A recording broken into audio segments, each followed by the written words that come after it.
Corruption is a serious problem that affects many countries around the world. It is a pervasive issue that transcends borders, cultures, and societies, manifesting in various forms and degrees of severity. It undermines fairness, erodes trust in institutions, and hinders development. When corruption takes root, it creates an environment where justice is compromised and the rule of law is weakened. Nepal's prevention of corruption. Act 2002 is a crucial legal instrument for combating corruption and promoting good governance. This act represents a significant step towards establishing a transparent and accountable system. This essay focuses on Chapter 2 of this act, which outlines various corruption offences and their corresponding punishments. It provides a detailed framework for identifying and addressing corrupt practices. Understanding these provisions is essential for both public servants and citizens to uphold integrity and accountability. Knowledge of the law empowers individuals to recognize and resist corrupt activities. Corruption takes many forms, from accepting bribes to abusing power for personal gain. It can involve complex schemes or simple acts of dishonesty, all of which undermine societal values. It can occur at all levels of government and society. From local municipalities to national governments, no level is immune to the threat of corruption. The consequences of corruption are far-reaching, impacting economic growth, social justice, and the rule of law. It stifles innovation, discourages investment, and perpetuates inequality. By defining specific corrupt practices and prescribing penalties, Chapter 2 of the Act aims to deter individuals from engaging in such misconduct and to hold them accountable for their actions. This deterrence is vital for maintaining public trust. This essay will delve into different types of corruption offences stipulated in Chapter 2, explaining the legal provisions in clear and concise language. Each provision is designed to address specific forms of corruption. Each section will focus on a particular offence, outlining the prohibited conduct and the associated punishment. This structured approach helps in understanding the legal ramifications of corrupt actions. Examples will be provided to illustrate the practical implications of these provisions. Real-life cases help to contextualize the legal text and demonstrate its application in everyday scenarios. The goal is to provide a comprehensive overview of Chapter 2, enabling readers to understand the legal framework governing corruption offences in Nepal. This understanding is crucial for fostering a culture of legality and ethical behaviour. This knowledge is crucial for promoting transparency, accountability, and ethical conduct in both the public and private sectors. By being informed, individuals can contribute to a more just and equitable society.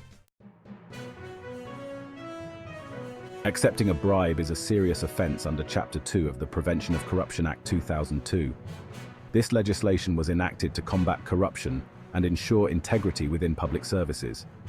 This section focuses on the penalties faced by public servants who solicit, accept, or agree to accept any gratification as an inducement for performing their duties improperly. The law is clear and stringent to deter such unethical practices. The severity of the punishment depends on the amount of the bribe involved. The law takes into account the magnitude of the corruption to ensure that justice is served appropriately. For instance, if a public servant accepts a bribe exceeding 1 million rupees, the Act prescribes rigorous imprisonment for a term of 7 to 10 years, along with a fine equivalent to the amount of the bribe. This serves as a strong deterrent against high-value corruption. This harsh penalty reflects the gravity of the offence and its potential to undermine public trust. Corruption erodes the foundation of public institutions, making it imperative to impose severe consequences. In cases where the bribe amount is less than 1 million rupees but exceeds 500,000 rupees, the Act stipulates imprisonment for 5 to 7 years and a fine equal to the bribe amount. This ensures that mid-level corruption is also addressed with appropriate severity. This graduated punishment system ensures that the consequences are proportionate to the severity of the offence. It recognizes that while all corruption is harmful, the scale of the offence should influence the punishment.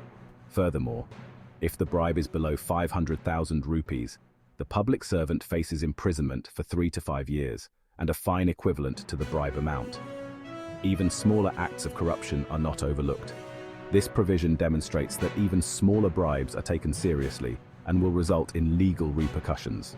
Addressing minor corruption is crucial in maintaining the integrity of public services and ensuring that no act of bribery goes unpunished. Chapter 2 of the Act not only penalizes public servants who accept bribes, but also those who offer them. This dual approach ensures that both sides of the corrupt transaction are equally accountable under the law. This section emphasizes that offering a bribe to a public servant is a criminal offense, regardless of whether the bribe is accepted or not. The mere act of offering a bribe is enough to warrant legal action. The penalties for offering a bribe mirror those for accepting one, highlighting the equal culpability of both parties involved. This parity in punishment serves as a strong deterrent against corruption. For example, if a person offers a bribe exceeding 1 million rupees to a public servant to influence their decision-making, they will face imprisonment for 7 to 10 years and a fine equal to the bribe amount. This severe penalty underscores the gravity of the offense. This provision aims to deter individuals from attempting to corrupt public officials and to hold them accountable for their actions. By imposing strict penalties, the law seeks to maintain the integrity of public service. Similarly, offering a bribe less than 1 million rupees but exceeding 500,000 rupees carries a punishment of 5 to 7 years imprisonment and a fine equivalent to the bribe amount. This ensures that even substantial but smaller bribes are met with significant consequences. This underscores that the law does not differentiate between large and small bribes when it comes to holding the bribe giver accountable. The principle is clear. Any attempt to influence a public servant through financial incentives is unacceptable. Even offering a bribe below 500,000 rupees is punishable by imprisonment for 3 to 5 years and a fine equal to the bribe amount. This provision ensures that no bribe, regardless of its size, goes unpunished. This provision reinforces the message that any attempt to bribe a public servant, regardless of the amount, is a serious offense with significant consequences. The law is designed to uphold the integrity of public service and to deter corrupt practices at all levels. Section 4. Unauthorized benefits, gifts, awards, and more. Chapter 2 of the Prevention of Corruption Act, 2002 strictly prohibits public servants from accepting any form of unauthorized benefits that could potentially influence their official duties. This section delves into the penalties for accepting gifts, awards, donations, or any other advantages without proper authorization, aiming to prevent conflicts of interest and maintain the integrity of public service. The Act states that public servants are prohibited from accepting any valuable thing, including money, property, services, or favors, from individuals or entities that have or seek official dealings with the government. This restriction ensures that decisions are made based on merit and public interest, rather than personal gain or undue influence. Accepting unauthorized benefits is considered a serious offense, and the Act prescribes imprisonment for a term not exceeding 3 years and a fine up to 50,000 rupees. This penalty underscores the importance of transparency and accountability in public service. Moreover, the Act empowers the government to confiscate any gifts, awards, or other benefits received in violation of these provisions. This measure aims to deter public servants from accepting unauthorized benefits by removing any potential financial gain. Section 5. Commissions and revenue leakage, eroding public trust. Chapter 2 of the Act specifically addresses corruption offenses related to financial misconduct, including taking commissions and causing revenue leakage. This section focuses on the penalties for public servants who engage in such practices, which have detrimental effects on government revenue and public trust.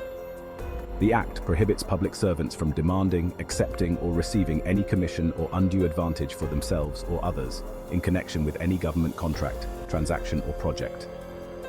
This provision aims to prevent conflicts of interest and ensure fair competition in government procurement. Furthermore, the Act criminalizes actions by public servants that result in revenue loss to the government. This includes deliberately undervaluing government assets, granting tax exemptions or concessions without proper authorization, or engaging in fraudulent activities that reduce government revenue collection. The penalties for these offenses are severe, reflecting the significant harm they inflict on the public interest. Public servants found guilty of taking commissions or causing revenue leakage face imprisonment for a term of 5 to 7 years and a fine equivalent to the amount involved in the offense. Section 6. Illegal benefits and losses, betraying public duty. Chapter 2 of the Act addresses offenses related to illegal benefits and losses, highlighting the responsibility of public servants to act in the best interest of the public and refrain from engaging in activities that result in unlawful gains or losses to the government. Public servants are prohibited from using their official positions or influence to obtain any improper advantage or benefit for themselves or others. This includes engaging in nepotism, cronyism, or favoritism, where decisions are made based on personal relationships rather than merit or public interest. Additionally, public servants are prohibited from causing any loss or damage to government property, funds, or resources due to negligence, recklessness, or intentional misconduct. This includes misappropriation of funds, misuse of government vehicles, or damage to government buildings. The Act prescribes stringent penalties for such offences, including imprisonment for a term of 3 to 5 years, and a fine equivalent to the amount of the illegal benefit or loss incurred. This underscores the seriousness with which the law views any breach of public trust and misuse of authority for personal gain.